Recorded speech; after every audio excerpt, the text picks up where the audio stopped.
Buenas noches, espero que se encuentren muy bien.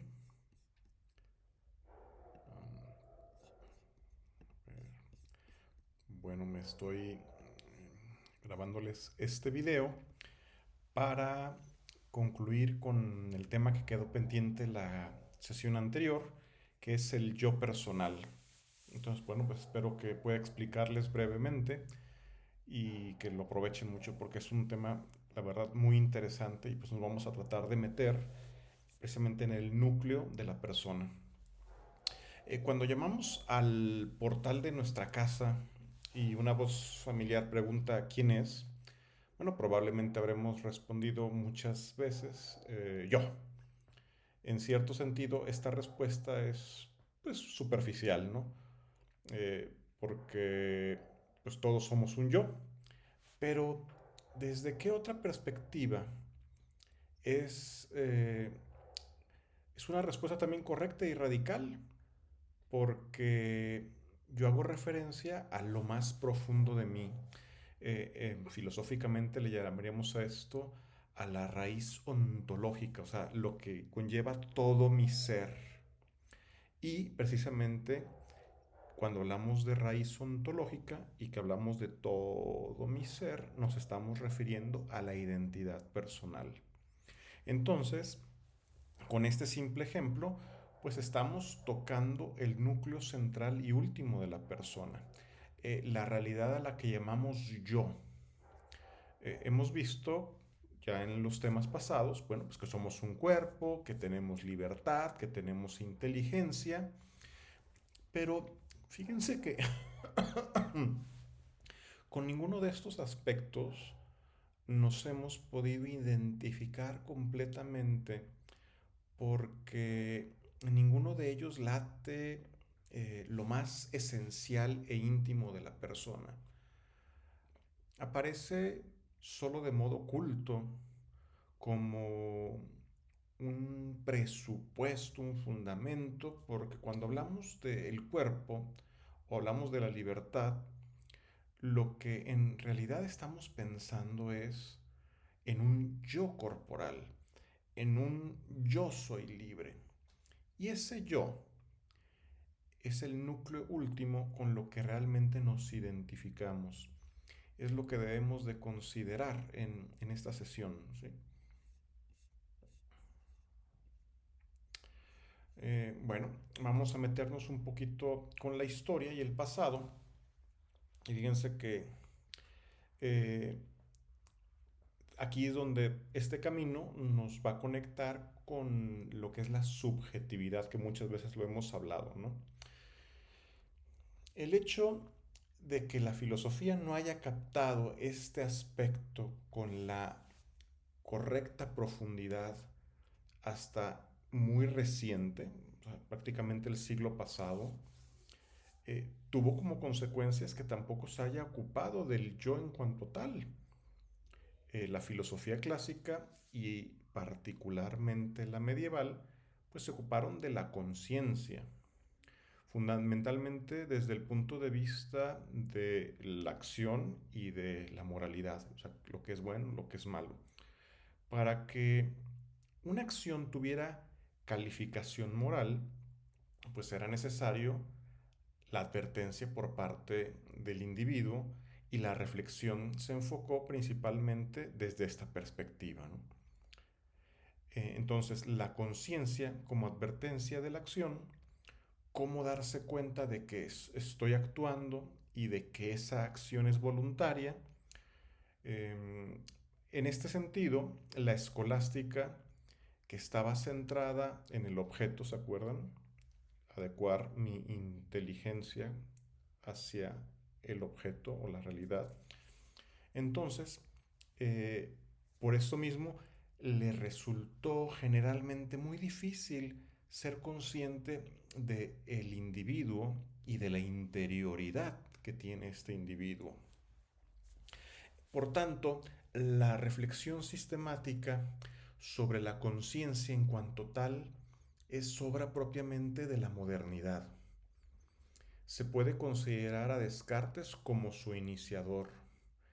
Ese cogito, la frase famosa de Descartes, pienso, luego existo, se sitúa ya en una perspectiva propia de la conciencia.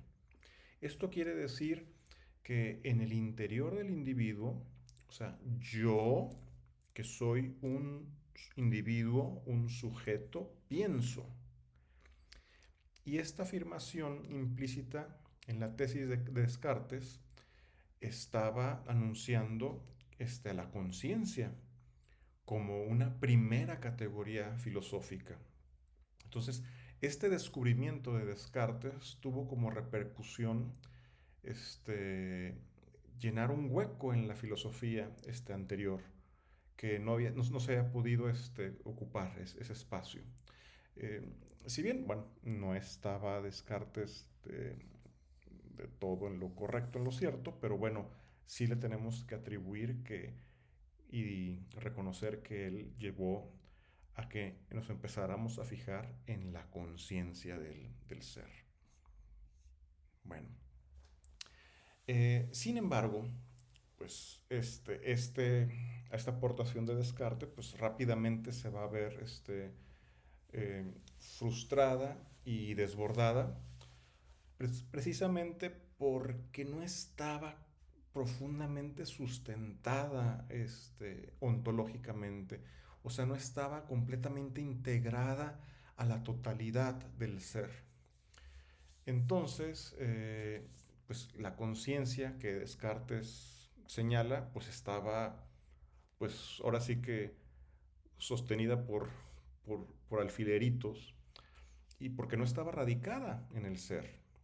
Y por eso, con el paso pues sí, de cientos de años, eh, los avances y trabajos de diversos desarrolladores como Kant, como Hegel, van a acabar convirtiéndose eh, en esta conciencia del ser, ¿en qué? Pues en un absoluto. Es cuando lo platicamos también en las otras sesiones, el idealismo, ¿no? Y ese idealismo se va a ser llevado hacia lo absoluto. Entonces, la conciencia, que en un momento se propuso que era propiedad de la persona, pues va a ser una conciencia pura en el racionalismo. Y más adelante, con Hegel, precisamente, que es la imagen que estamos viendo en la pantalla, pues esta autoconciencia absoluta, el sujeto por excelencia, será la evolución de lo real, ¿no? Una conciencia, pues que va a quedar supeditada hacia un absoluto mmm, abstracto, como el dios de los gnósticos, como el dios de los masones, sí, un dios que sí existe, pero que está muy lejano y que no tiene presencia ni injerencia en la vida, ¿no? Ese era el concepto de, de Hegel. Bien. Pero esta posición comenzó a debilitarse a partir del siglo XIX y será reivindicada por un filósofo, que es el que estamos viendo, Kierkegaard, que él va a pugnar y va a pelear contra el sistema hegeliano y contra también los descubrimientos científicos encaminados al inconsciente. Y esto va a obligar a una revisión drástica y a bajar lo que era, y aterrizar más la noción de conciencia. Por ejemplo, Darwin postuló que existían mecanismos no controlados que determinaban algo tan esencial como la evolución de las especies y en consecuencia pues también la evolución del hombre. A su vez, Freud mostró, oponiéndose al argumento racionalista, que dentro del hombre existían estructuras inconscientes, que el yo solo controlaba de manera deficiente o nula.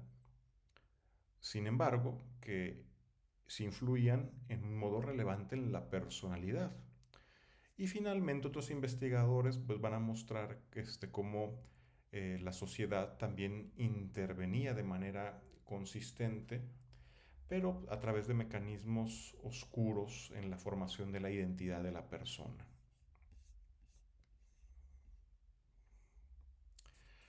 En un sentido pues más evidente y más directo, eh, vamos a ver lo que es la conciencia en el ser consciente.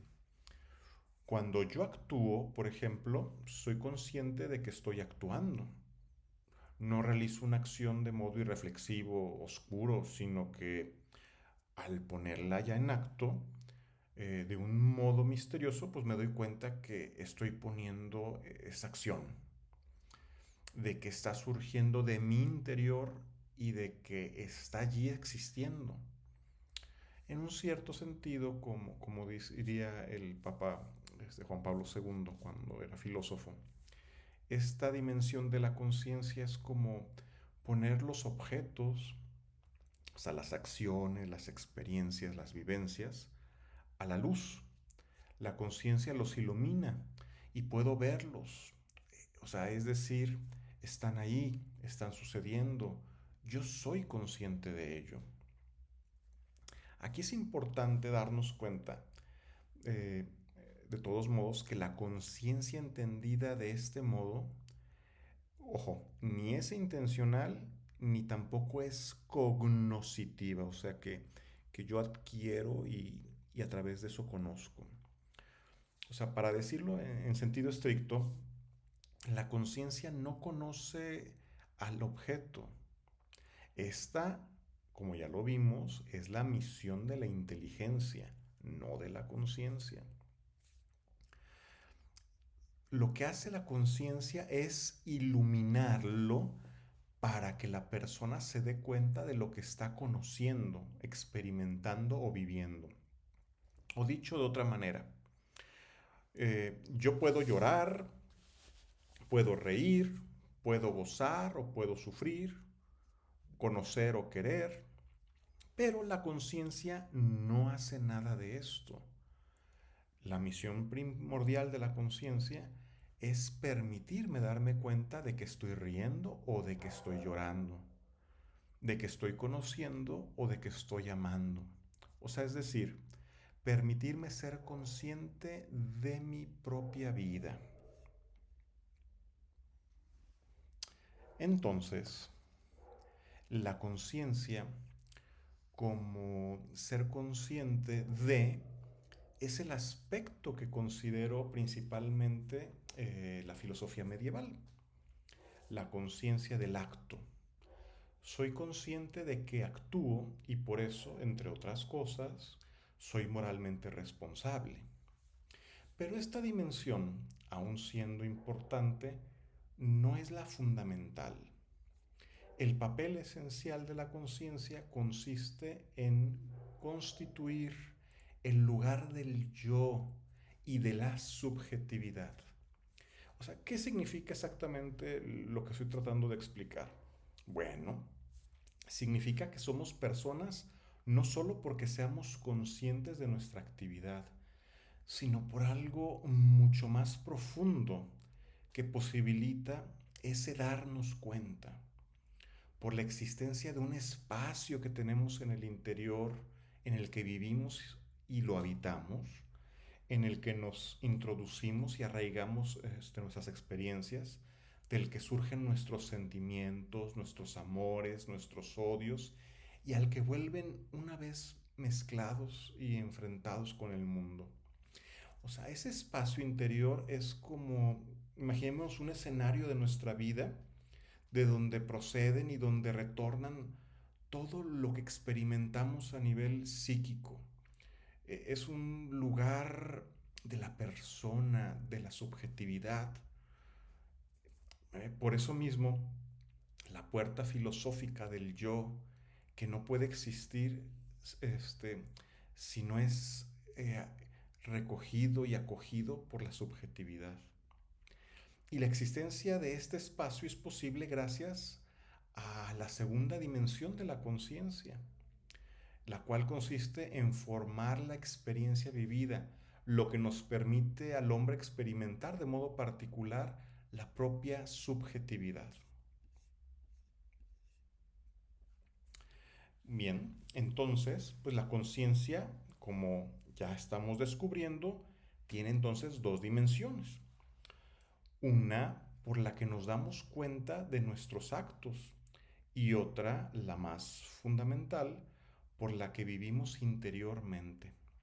Ambas se implican mutuamente en la existencia real, por lo que puede ser difícil distinguirlas, pero pues vamos a tener una aproximación eh, y yo creo que podemos definir que eh, una línea sutil sería que eh, cuando contemplamos un paisaje, pues somos conscientes de que lo estamos contemplando, ¿no? Y dos, vivimos interiormente esa contemplación. No sé si me estoy explicando. Uno es que cuando estamos viendo un escenario, un paisaje, la conciencia nos permite darnos cuenta de que lo que estamos observando, de que lo estamos contemplando. Y en un segundo nivel es cuando interiormente vivimos lo que contemplamos. Creo que, espero que se me haya explicado. Bien, entramos ahora al terreno de el inconsciente. Vimos la conciencia. Bueno, también hay una realidad que dentro de nosotros hay un inconsciente. Bien, el inconsciente, aunque pueda parecer un contrasentido, es ante todo un dato de la experiencia. Sí, yo sé que puede parecer un contrasentido, porque pues cómo se puede tener experiencia, eh, conciencia de algo que es inconsciente. Pero esto lo vamos a poder superar rápidamente si tenemos en cuenta que no todos nuestros conocimientos tienen que tener una base directa. Algunos los podemos deducir con certeza de hechos probados, y esto es lo que pasa con el inconsciente. Hay muchos hechos de experiencia que nos manifiestan con claridad su existencia, aunque sea de manera indirecta.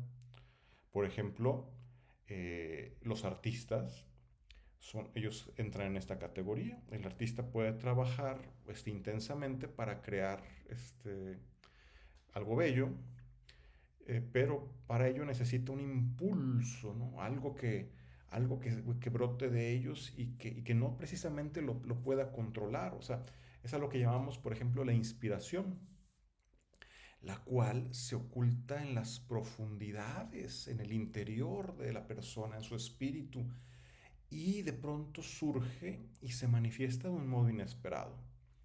Esto significa que existe dentro de nosotros una dimensión de naturaleza, si bien psíquica, pero que escapa, por lo menos de forma parcial, al dominio de nuestra conciencia. Los fenómenos por ejemplo, de hipnosis, nos muestran que, por ejemplo, un sujeto hipnotizado puede realizar acciones que luego no recuerda. Por ejemplo, cuando ha vuelto, se hipnotiza, ¿no? Y luego cuando ya regresa al estado consciente, puede cumplir órdenes que se le impartieron durante el estado de hipnosis sin darse cuenta de ello. Yo creo que hemos visto esos shows de hipnosis, ¿no? Que está persona, pues le hipnotizan, ¿no? Y le dan las instrucciones hipnotizado. Y luego cuando ya regresa al modo consciente, él sin darse cuenta empieza a cumplir las órdenes que le dieron cuando estaba hipnotizado. Entonces, pues ahí se queda demostrado que a pesar de que fue inconsciente, se manifiesta ya en estado consciente. Muy bien. eh, pero bueno, más allá de lo que les acabo de contar de la hipnosis, yo quiero llegar a que para mostrar la existencia del inconsciente no es necesario recurrir a experiencias especiales. Eh, vamos a aterrizarlo en situaciones corrientes. Por ejemplo, el nacimiento de una idea o la comprensión de un problema son algunos ejemplos. Eh, Recordemos en nuestra experiencia, ¿no? Sucede que estamos dando vueltas a las cosas, reflexionamos y pensamos, y sin llegar a comprender una situación específica hasta que, ¡pum!, de pronto, sin que controlemos este proceso, lo entendemos. O surge una idea que ilumina el problema, la cuestión que estábamos dándole vueltas. La idea es evidente, consciente, pero no lo es el proceso interior que la ha producido. Em, de la misma manera, los sueños también nos hablan de una actividad inconsciente y la actividad de la memoria, como por ejemplo buscar un nombre que no recordamos. Esto es claramente tentativo de iluminar un fondo oscuro en el que se haya depositado nuestro conocimiento y nuestra identidad. Eh, de esto que estoy mencionando, un psicólogo, Carl Jung, a esto le llamó una memoria, una facultad de reproducción de los contenidos inconscientes. Si se dan cuenta, todos los ejemplos que he citado y podré añadir otros más, pues nos sirven para poder comprender un hecho. Y este hecho es que la existencia de la dimensión psíquica del inconsciente es real. Em, ¿Cuáles serían las otras dimensiones o estratos del inconsciente? Bueno, existe un... a ver, existe primero un subconsciente. Este lo comprenden todos los aspectos de la realidad de los que nos damos apenas cuenta por estar centrado en otras cuestiones. Por ejemplo, volviendo sobre ellos, pues podemos fácilmente identificarlos. Por ejemplo, si paseamos dentro de nosotros reflexionando y haciendo un proceso interior, este, pues podernos darnos cuenta, o mejor dicho, podemos no darnos cuenta de lo que hacemos, pero si fuese necesario, podemos volver sobre ese paseo y relatar o recordar muchas cosas que hicimos, casi sin prestarles atención. Esta dimensión del inconsciente se puede identificar con la de conciencia baja o poco clara, a la que hemos aludido anteriormente. Y en cuanto a lo que se refiere a sus contenidos, esta está constituida en buena medida por procesos que realizamos de manera automatizada. Hay muchos procesos que los realizamos inicialmente pues, de manera plenamente consciente, como salir y dar un paseo, y podemos llegar a un sitio desconocido. Sin embargo, si ese proceso se repite, nuestra psique es capaz de automatizarlo y de realizarlo de manera casi mecánica, con lo que estaríamos ahorrando esfuerzo y recursos para poder emplear nuestra mente en otras actividades pues más complejas. También está el nivel preconsciente y este lo constituyen todos los procesos o contenidos psíquicos que habitualmente existen de manera inconsciente y que solo con un gran esfuerzo o mediante procedimientos sofisticados como la terapia o la hipnosis se pueden elevar a la conciencia. Por ejemplo, recuerdos olvidados hace tiempo que se despiertan por algún acontecimiento imprevisto, intenso o mediante la hipnosis. Un último nivel es el inconsciente profundo. Lo constituye la actividad psíquica de la persona que nunca sale a la superficie y que por tanto solo podemos conocer de modo indirecto.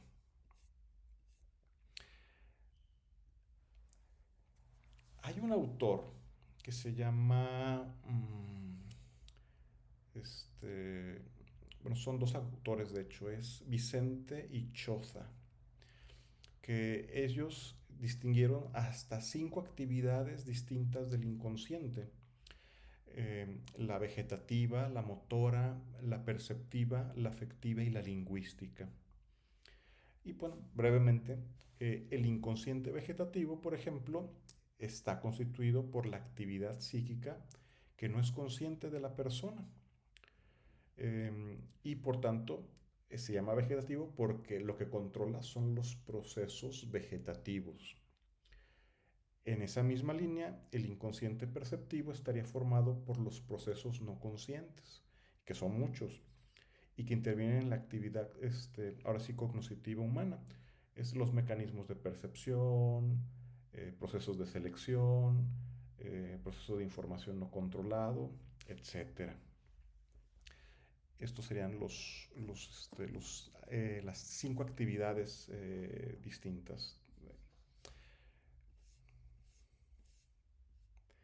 Bien. em,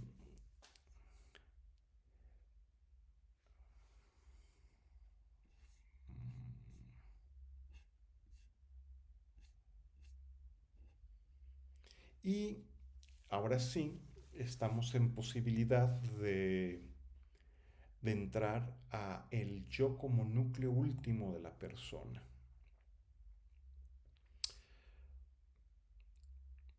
No es fácil definir al yo, eh, sin embargo, tenemos una experiencia cotidiana y esencial ya que somos nosotros mismos. Y les lanzo una pregunta. ¿Qué hay más radical que el yo? ¿Qué más profundo o decisivo?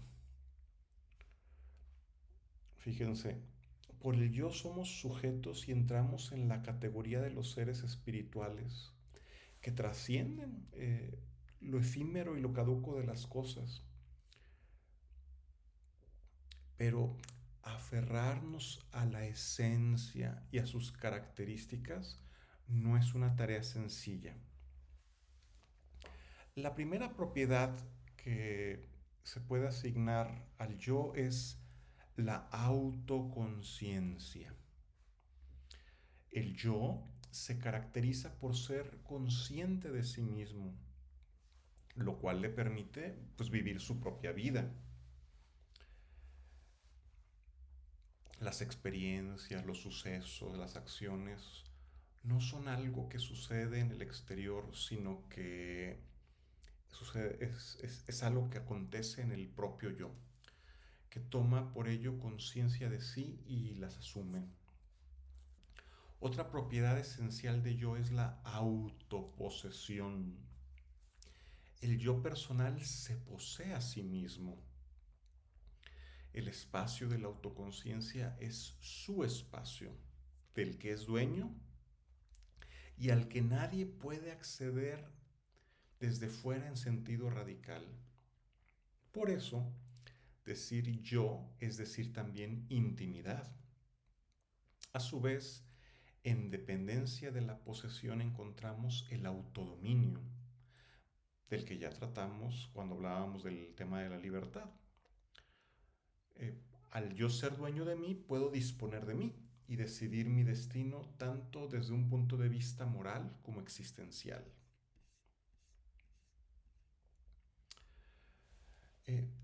Lo que les describí recientemente lo podemos llevar a la conclusión de que el yo es como una especie de entidad autónoma que subsiste por sí misma. Pero esto no sería del todo cierto. El yo no es un punto aislado en el espacio de la totalidad de la persona. Ontológico es la definición. Es personal, o en otra forma de decirlo, es el yo de una persona y solamente tiene sentido como tal. Un yo puro, independiente y autónomo se asimilaría a la autoconciencia absoluta hegeliana, lo que platicábamos al inicio. Pero eso es una abstracción, es una mera idea, es un concepto. Lo que existe es el yo de una persona concreta que posee un cuerpo, una mente, unos sentimientos y es libre. Y aunque el yo en cierto sentido es toda la persona, yo soy mi cuerpo y mis manos y mis sentimientos, también se distingue de ellos con claridad. Mis manos son mías, son parte de mí, pero no son mi yo, sino una parte de mi ser situada por debajo de, pues sí, de mi interioridad, sí, pues sí, por debajo de mi núcleo y de identidad personal. Por eso tiene sentido plantearse cuáles son las funciones personales del yo. O, expresado de otra manera, cuál es la función del yo en el conjunto de la actividad personal. Entonces, bueno, pues el primer punto sería la fuente de actividad. El yo es la fuente más radical de la actividad de la persona, algo que se pone particularmente de manifiesto en las acciones libres. Soy yo quien actúo y quien decido libremente qué es lo que quiero hacer y qué quiero hacer. Cuando, por el contrario, el yo duda, pues también la persona se paraliza, ¿no? Otra función es la unicidad. La persona humana está compuesta por muchos elementos y el centro que los unifica pues es el yo. Mis manos, mis pies, mis sentimientos, mis acciones, mi inteligencia responden y están coordinadas e integradas por una dimensión central y única que es el yo. Otra función pues es la permanencia en el tiempo. La persona es siempre la misma, aunque el tiempo le afecte y pueda cambiar de forma radical. Por ejemplo, este,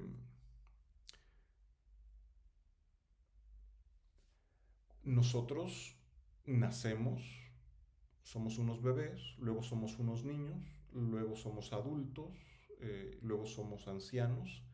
Y sí, hay un cambio en nuestra, no nada más a nivel corporal, también hay un cambio en cuanto a conocimientos, experiencias, pero hay un elemento central que no cambia, sino que permanece, el yo. Y hay una frase muy bonita de San Agustín que dice, mas he aquí que a tiempo que mi infancia murió, no obstante que yo vivo. Y precisamente San Agustín con esta frase, mas he aquí que a tiempo que mi infancia murió, no obstante yo vivo, está expresando lo que es la experiencia general. Otra función, pues, es el ser sujeto. Gracias al yo también somos sujetos. Al tener una actividad unificada y unitaria, y al ser mediante el yo dueño de mí mismo y responsable de mis acciones, tomo conciencia de mí como una entidad diversa del mundo y enfrentada a él. El yo sujeto frente al mundo, que es objeto, o sea, es decir, que está frente a mí como algo radicalmente distinto y exterior, aunque pueda tratarse de otro sujeto, de otro yo.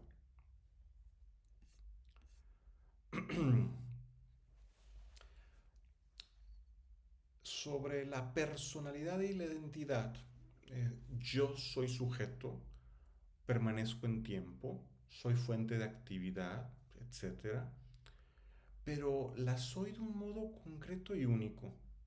No hay otra persona ni otro yo idéntico a mí. Soy un ser único por lo que es la parte de mi subjetividad y porque lo son todas las decisiones que he tomado acerca de mí. Eso me hace único e irrepetible.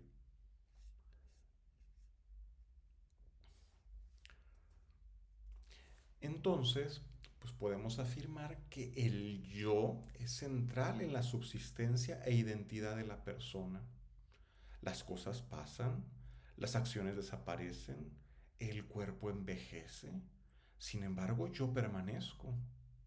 Soy el mismo que cuando tuve 5 años, 20 o 40, aunque no soy lo mismo. Voy a repetirlo. Soy el mismo cuando tuve 5, cuando tuve 20, 30, 40, aunque no soy lo mismo. Y este hecho nos acerca a un problema clave que ha sido ya tratado al hablar de la persona, sobre todo que interesa desde una perspectiva distinta, la cuestión de la sustancialidad. ¿Se acuerdan que lo vimos en la primera sesión y en las demás también? O sea, es decir, ¿cómo es posible que exista un núcleo inmune a los cambios en los seres humanos? ¿Y cuál es ese núcleo? La sustancia, técnicamente, es lo que hace que algo sea. Es lo que no cambia a lo largo del tiempo y hace que algo sea lo que es.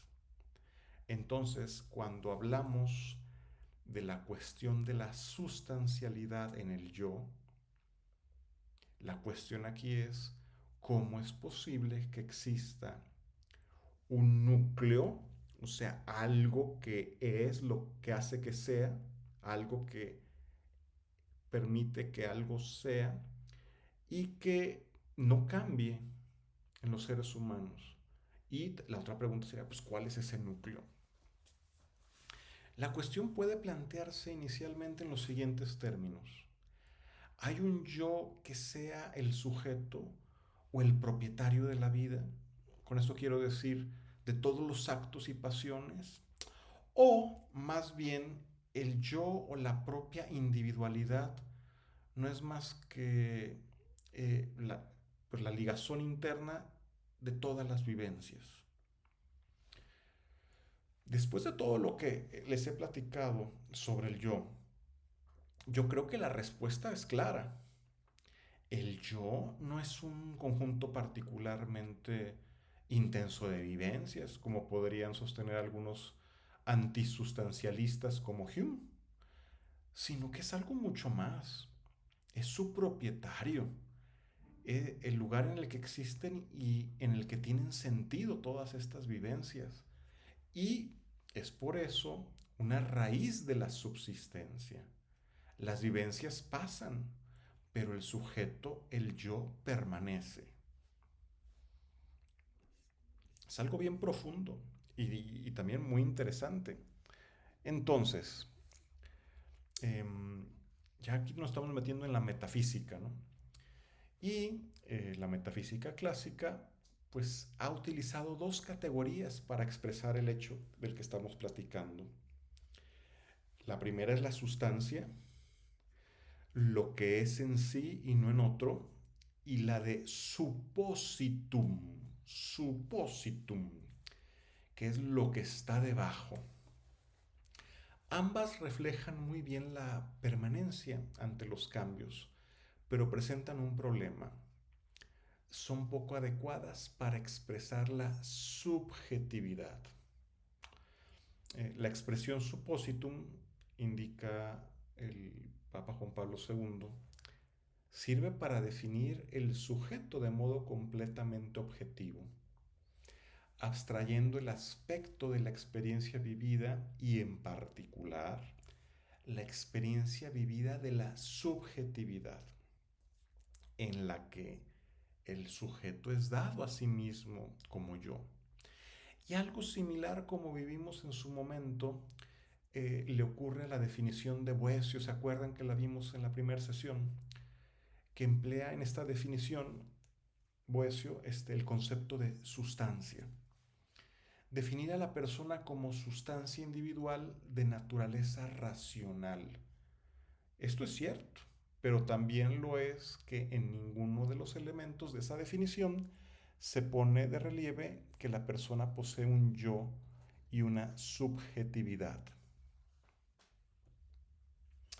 Entonces, pues nos topamos de este modo con el denominado problema de la sustancialidad. ¿El yo es o no una sustancia? No lo vamos a abordar con detalle porque pues ya nos saldríamos de los objetivos de este curso, ¿no? Pero lo que sí es que la cuestión esencial que hay que plantearse es que ¿qué entendemos exactamente por sustancia? Si la concebimos como un sustrato pasivo que permanece en los cambios, pues va a resultar muy difícil contemplar en ese sustrato una identidad personal. Por eso resulta básico, como lo indican los autores Vicente y Choza, el darse cuenta de que la sustancialidad del yo no debe ser entendida tanto como un sustrato, sino como una subsistencia. Como se dijo en repetidas ocasiones en la metafísica clásica, lo que constituye de forma formal, valga la redundancia, eh, la sustancia no es el subyacer, sino el subsistir. Y yo creo que va a quedar más claro de esta manera. Que el ser vivo en general, en este caso la persona en particular, sean sustancias, no significaría pues tanto que hay un sustrato inalterable como que los seres vivos son subsistentes. Que el ser vivo sea siempre el mismo no significa que sea siempre lo mismo. Y aquí está la clave. Lo que subsiste es el yo. Sin embargo, el yo está en constante evolución, en constante cambio. ¿Qué pasa cuando el yo se eclipsa? Porque es una realidad. Por muy paradójico que pueda parecer, el yo, al igual que la conciencia, no son realidades permanentes. Pueden debilitarse, pueden eclipsarse, pueden enfermar y desaparecer.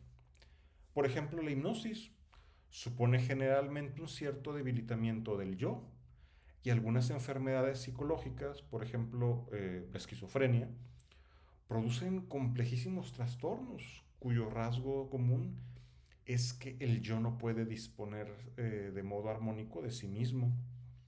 Pero por encima de ellas hay un proceso mucho más normal y cotidiano que lo hace desaparecer. Por ejemplo, cuando dormimos, cuando nos da sueño. Fíjense, aproximadamente una tercera parte de nuestra vida transcurre sin que el yo esté activado y sea consciente de sí. Entonces la pregunta que surge es, ¿cómo puede ser responsable el yo de la subsistencia del sujeto si él mismo no subsiste? Está buena la pregunta.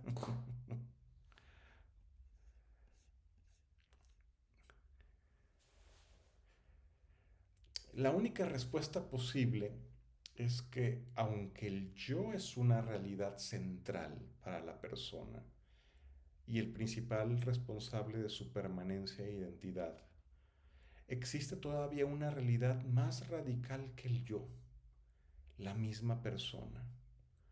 Cuando el yo se oculta y desaparece, la persona sigue subsistiendo. Cuando pierdo el conocimiento, cuando duermo, en las fases, por ejemplo, embrionarias de mi vida o en las terminales, cuando puedo perder el dominio sobre mí, sigo siendo una y la misma persona. Y esto significa que la persona es más radical que el yo, que es la realidad eh, radical y última desde un punto de vista antropológico.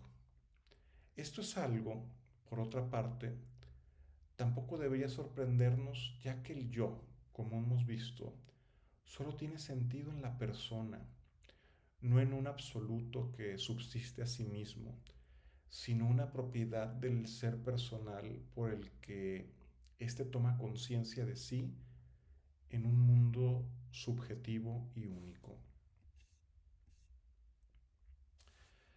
El yo es el centro de la persona y es por eso también el lugar radical de la identidad, de mi identidad. La identidad es lo que yo soy en concreto, como persona específica y única. Todos los hombres y mujeres tenemos las mismas características esenciales, pero al mismo tiempo todos somos distintos. Y esa especificidad es lo que nos constituye nuestra identidad. Somos únicos por nuestro carácter, por nuestras cualidades, por nuestros objetivos, por nuestros sueños, por la capacidad o incapacidades de relación, por nuestra sensibilidad, por nuestra edad, por nuestro sexo, por nuestra inteligencia. Cada persona en este mundo es única, insondable, maravillosa, forjada segundo a segundo a lo largo de todos los años, décadas y al final de una vida. Al principio, la diferenciación entre las personas pues es escasa. Veamos, los niños se parecen mucho. Luego, los jóvenes empieza también a haber muchas similitudes, pero luego las personas se hacen cada vez más distintas y sus mundos interiores cada vez crecen y se hacen más fuertes, más peculiares. La identidad personal, por eso, es una realidad y un proceso eh, y que requiere tiempo y vida para irse construyendo. Pero llegará un punto de llegada y un objetivo siempre estará presente en el horizonte. Por el hecho de ser persona, tengo siempre una identidad, lo que soy ahora, en este momento, y que es el resultado de toda una vida pasada. Pero como soy un ser temporal, un ser que se va forjando en el tiempo y que está también siempre anhelando y ansioso por el futuro, mi identidad siempre es cambiante, porque el tiempo no se detiene y pone frente a cada uno de nosotros nuevos obstáculos y nuevas situaciones.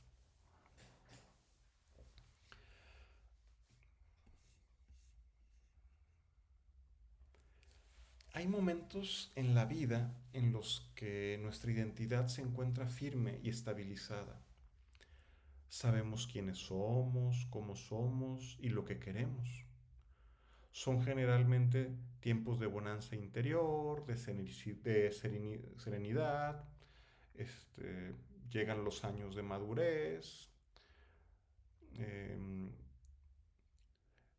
también algunos años de la infancia, o también cuando ya somos adultos mayores y asumimos nuestra realidad. Pero también hay otras épocas, por el contrario, en los que la identidad se encuentra cuestionada o en crisis. No sabemos lo que somos o no sabemos lo que queremos ser.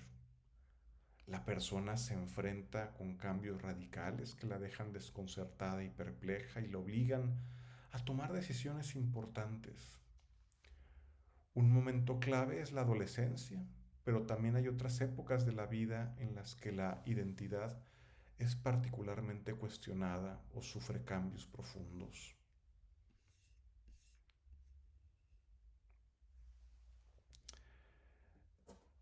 Este proceso de formación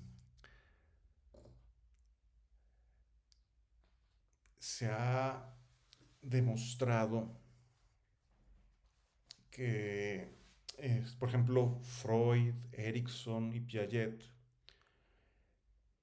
que particularmente en los años de infancia se va formando la identidad básica de la persona.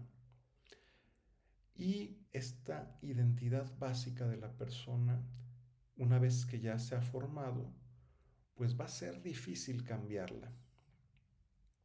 Pero también hay modificaciones muy relevantes en las fases posteriores.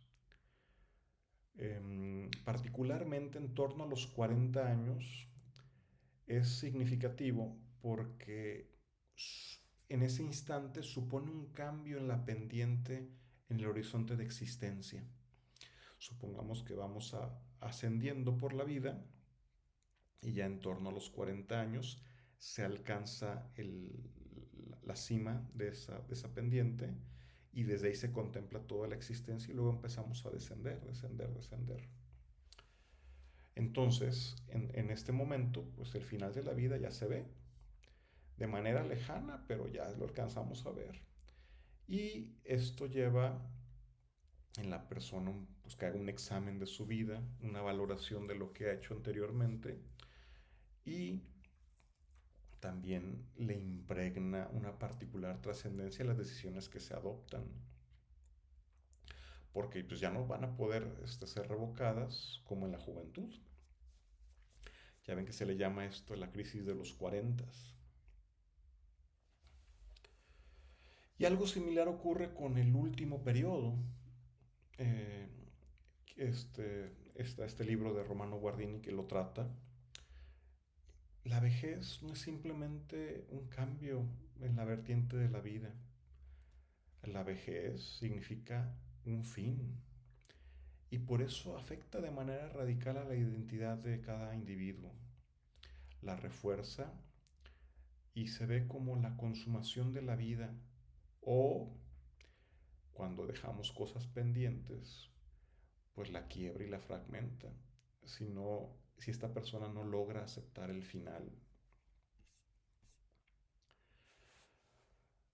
Por tanto, y a manera de conclusión de este tema, la vida humana aparece así como una compleja mezcla de presente y de futuro, de estabilidad y acción, intimidad y relación con los demás, éxito y fracaso, felicidad y frustración.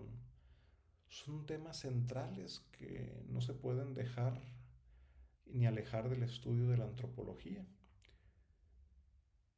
y que ya en las siguientes dos sesiones pues dedicaremos un tiempo profundo para poder llegar al final y estructurarlos en torno a lo que es la persona.